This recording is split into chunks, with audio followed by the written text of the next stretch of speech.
ಚಾರುಮತಿ ಪ್ರಕಾಶನ, ಕನ್ನಡ ಸಾಹಿತ್ಯ ಪರಿಷತ್, ಸ್ಪಂದನ ಸಂಸ್ಥೆ ಮತ್ತು ಮಲೆನಾಡು ಅಭಿವೃದ್ಧಿ ಪ್ರತಿಷ್ಠಾನ ಸಹಯೋಗದಲ್ಲಿ ಶಿವಮೊಗ್ಗ ಜಿಲ್ಲೆ ಸಾಗರದ ಲಾಲ್ ಬಹದ್ದೂರ್ ಕಾಲೇಜಿನ ಆವರಣದಲ್ಲಿ ಮಾಜಿ ಸಚಿವ ಸಾಹಿತಿ ದಿವಂಗತ ಕೆ. ಶ್ರೀನಿವಾಸ್ ಸ್ಮರಣೆ ಮತ್ತು ಮಲೆನಾಡು ಮಾತುಗಾರ ಪುಸ್ತಕ ಲೋಕಾರ್ಪಣೆ ಕಾರ್ಯಕ್ರಮ ನಿನ್ನೆ ನಡೆಯಿತು. ಕಾರ್ಯಕ್ರಮದಲ್ಲಿ ವಿಧಾನ ಪರಿಷತ್ ಸಭಾಪತಿ ಬಸವರಾಜ ಹೊರಟ್ಟಿ, ಶಾಸಕ ಗೋಪಾಲಕೃಷ್ಣ ಬೇಳೂರು, ವಿಮರ್ಶಕ ಟಿಪಿ ಅಶೋಕ್, ನಿನಾಸಂ ರಂಗಕರ್ಮಿ ಕೆವಿ ಅಕ್ಷರ, ಕೆ. ಶ್ರೀನಿವಾಸ್ ಅವರ ಪುತ್ರಿ ಡಾಕ್ಟರ್ ಕೆಎಸ್ ವೈಶಾಲಿ, ಮಲೆನಾಡು ಅಭಿವೃದ್ಧಿ ಪ್ರತಿಷ್ಠಾನದ ಅಧ್ಯಕ್ಷ ಬಿಆರ್ ಜಯಂತ್ ಉಪಸ್ಥಿತರಿದ್ದರು.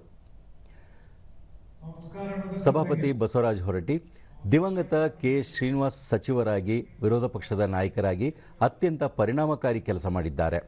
ಅವರ ಕುರಿತ ಮಲೆನಾಡು ಮಾತುಗಾರ ಪುಸ್ತಕವನ್ನು ಶಾಸನಸಭೆ ಗ್ರಂಥಾಲಯ ಖರೀದಿಸಿದೆ ಎಂದರು.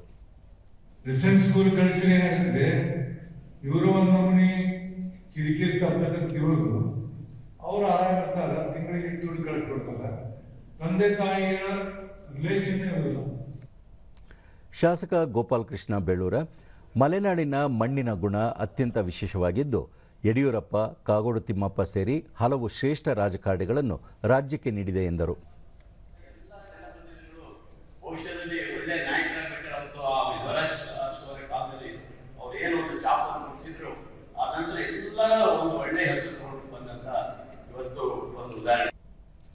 ಪುಸ್ತಕ ಕುರಿತು ಮಾತನಾಡಿದ ವಿಮರ್ಶಕ ಟಿಪಿ ಅಶೋಕ, ಕೆ. ಶ್ರೀನಿವಾಸ್ ಅವರು ಮನುಷ್ಯನ ಮನಸ್ಥಿತಿಯನ್ನು ತಮ್ಮ ಕಾವ್ಯಗಳಲ್ಲಿ ತಿಳಿಸಿದ್ದು, ತಮ್ಮ ಜೀವನದ ಸತ್ಯ ಸಂಗತಿಗಳನ್ನು ತೆರೆದಿಟ್ಟಿದ್ದಾರೆ ಎಂದರು.